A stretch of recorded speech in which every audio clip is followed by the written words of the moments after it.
All right, figured we'd come down here and show you where we was working here in the park, from the park side of it, to let you see how visible we could have been seen by the public, but we was never seen. The traps were never seen. The beavers were never seen. So here's the main dam that the city installed a beaver deceiver. And what that is a pipe put upstream with a cage on it, and it comes way under the water down here below the dam to relieve water pressure and the flow of the water. However, reason we was caught in, they found out they don't work very well. They plug up the cages. Not only that, they can plug up the outlets, and the beaver will just go upstream and downstream, building more dams. So right here we had a lot of our traps set that you've seen, and this is the drainage that we was working in. And right here is one of the bank dens, and so you can see the lodging material that's been placed up on top of it. This one tree right here that's leaning across the water, we had a trap set there on a drowning rod. And so whenever the beavers got caught, they went straight down in deep water, never to be seen or heard. Now it allowed us to come in from the backside in all this brush, come around the very discreet, and we was able to pull the traps and work the beaver and all of that good stuff and do the reset without ever being seen because of the brush.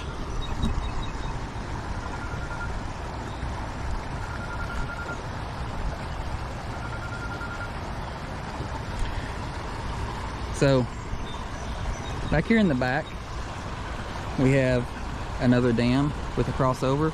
That's where you seen Hunter catch that big snapping turtle, and we safely released it, and we had caught a couple other beavers off that crossover. We did manage to catch a total of 9 beavers off of this property for the park, and so what that should do is give them a little bit of break until next fall, before the next group of beavers start really doing more damage. Now right up here, just on the other side of the dam and the other side of the lodge here, we had another trap set right there. And so again, it was on a drowning rod. We did catch a beaver there, and it did go down deep water. As you can see, it's very visible. All people had to do was really stop and look at us if they wanted to, but nobody ever did. Nobody paid attention to us. Reason being, we was being super sneaky, and we was crawling, we was slithering, we was laying on our bellies, crawling through all that junk so we didn't get seen, to ease over into the water, set our trap, and then get back out of the water. If we had caught a beaver, what we did was we would go in, pull the pin up for the drowning rod, slowly pull it up onto the bank, and we'd be working back here in the brush line, and then we'd have to slide it all back into the water without being seen or heard. It was quite a challenge. Doing some secret agent stuff. Yeah, secret agent, like he knows anything about that.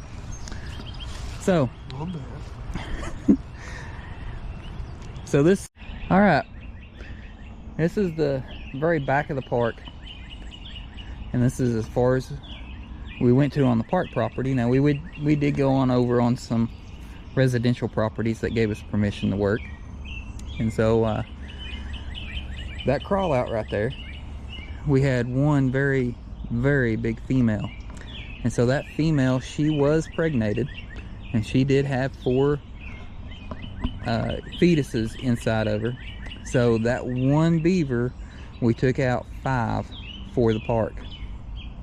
And so this area here did allow us to work a little bit more freely. We was coming from the residential side over here, and we didn't have to worry about being seen, since there's no walking trails around here. It's all woods. So we could work a little bit easier, and we could set the traps up more traditionally like we would if we was on a conventional fur line trapping the beavers. We didn't worry about the traps being seen. We didn't worry about the beaver being seen. As you can see, it's very open right here, and nobody come back here.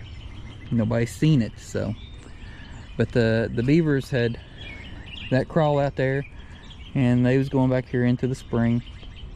And up here in the brush, which I can't really get to right now because I ain't got my hip boots on, or my rubber boots. They had a feed den, or a feed bed. So we didn't want to sit there. It was shallower water, so we couldn't hide the beaver, and it was a little bit more open to the public. So we chose to come up here, put a little bit of castor on a stick and a conibear in front of it, garden it, and caught the beaver. So,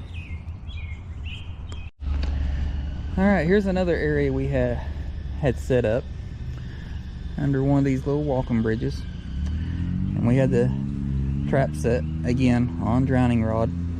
But this one, they actually pulled the rod out, so it was sitting here alive whenever I come to check it that morning. And so, even though the beaver was alive and sitting here, nobody ever seen it. So, again, choosing the locations properly is what allowed us to work the area.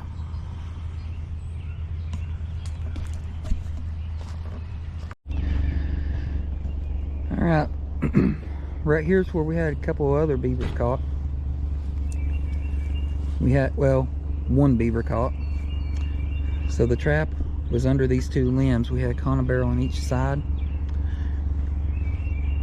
So we was able to catch the beaver on the one limb over here under the water.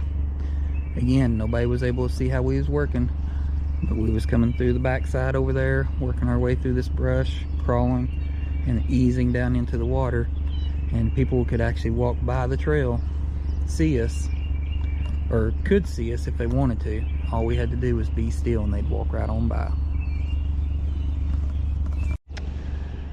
All right, right here's the feed bed that we caught one from. And so trap was sitting right there, that little indent. That's where the trap bed was actually sitting. And then we had, again, drowning rod coming out in deep water.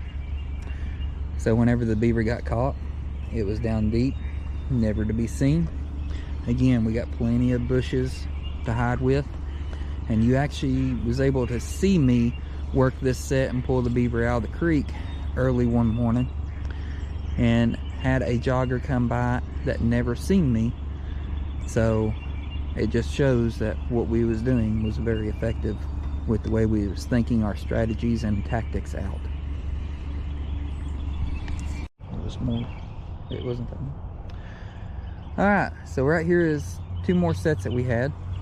We had one that was on the other side of this log up on the bank, and so it was a castor mound is what we used.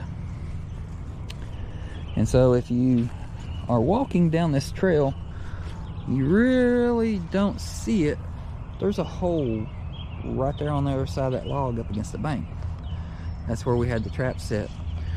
So when anybody's walking down through here, they never noticed the beaver that was caught in the conibear laying under that log. And then right up here, we had a crawl out. And so this crawl out right here, we had another conibear sitting on it with a long cable. And so that long cable allowed that beaver to get caught, and it fell down into the deep water, never to be seen. If you notice, we also have a lot of brush that's back here that allowed us to work, and nobody ever seen us coming and going out of the spot with the trap or the beaver. They never seen us actually having to work the traps. So this wetlands back here is still totally preserved and not being flooded out too much. There are still muskrats back there. We did see signs of otter, and of course there will be beaver again. So the wetlands is still there, undisturbed, perfectly good. Everything's in happy balance. So if you liked what you've seen, if you've stayed this long, I appreciate it. I want to encourage you to subscribe to us on YouTube. I want to encourage you to give us a thumbs and a good like. The reason being is that's how YouTube lets people know that our content is good to watch, and it also puts us out there for others to find us. Follow along on Facebook and Instagram also. If you ever have an issue or a need, you can find us on our webpage at predatormanagement.com, and our phone number is listed at the end of the video. So until next time, remember, God is good.